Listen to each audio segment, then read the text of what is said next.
Early morning, I just arrived in my work. So this is where I worked in accounting department in this particular office. And quiet muna kasi very private po ang mga co-workers ko. May mga puti, iba-ibang lahi, may Pilipina rin. May kasamahan ako dito sa accounting na Pilipina, international student.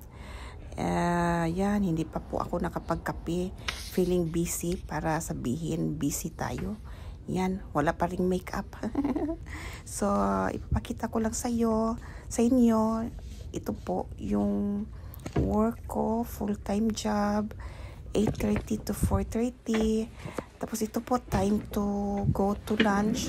So, yung coworker ko na Filipina, punta po kami ng mall, dito lang rin sa downtown.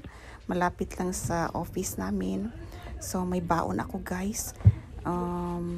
Yung coworker ko, bibili doon kasi walang baon. Ito yung mall. So, pupunta na kami sa taas, sa food court. And yan ang food court.